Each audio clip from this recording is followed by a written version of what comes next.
one tonight on video for you. And I've made a pattern for the legs so that I can reproduce them again today. And please stay tuned to the end of this video. I'm going to have to go over some other bonus home built tools that I built, as just showing you around a little bit, showing you some other things that I've built to help me out around the shop that you could simply build at home as well from scrap metal.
Alright everyone, I had a little bit of technical difficulties. I got in the house the other night after finishing the stands, found out that I lost some video footage, so I'm going to shoot this little clip right here just to show you the stands and finish out the video. Thanks for watching. Please like and subscribe.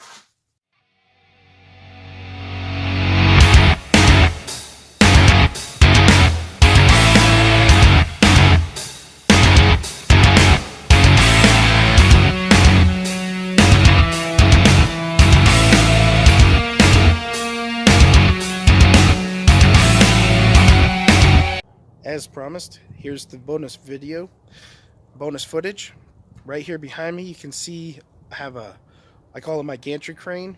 I built this so that I can lift heavy stuff that I can't lift by hand. I have a chain fall that I hook up to it, and there's a loop right up here.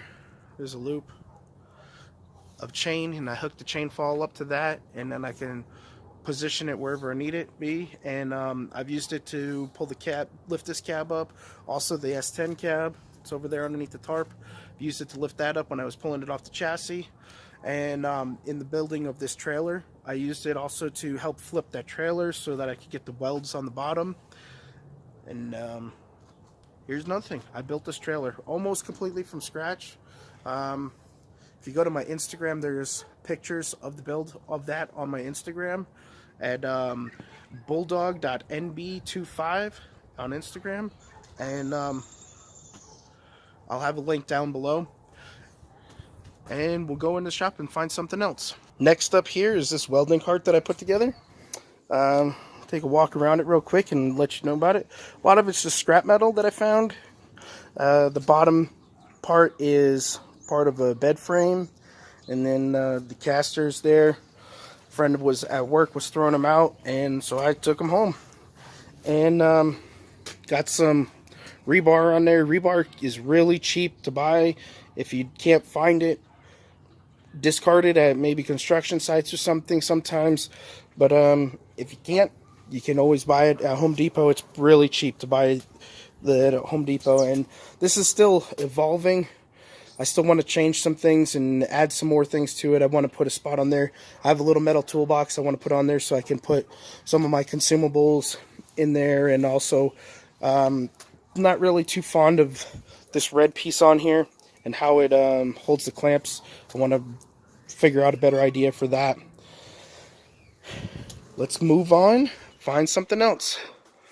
Next up here is this vice stand that I built. The bottom is a brake drum from a semi-truck, along with some other just scrap metal that I found here and there. And it's a nice, real sturdy place to mount a vise. My bead roller will be clamped in that vise for when I'm using it. These hammers here, I built these hammers when I was just with some scrap that I had laying around. I was trying to do body work on that cab, and I needed this particular kind of shape. So I got a flat end on one end and had some extra weight to it, and also I needed that small round edge. I also have this one. I used a chisel, kind of rounded the point just a little bit on there, and welded it to some all thread that I had laying around. And then the other half of this piece was from another piece from semi-truck brake drums.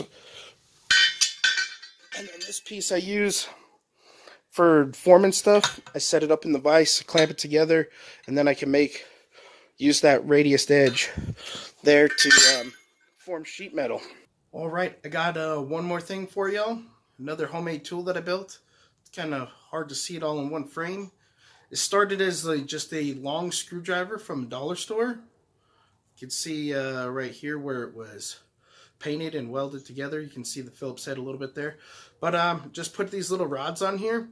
And I use this whenever I'm changing belts on a car, particularly serpentine belts.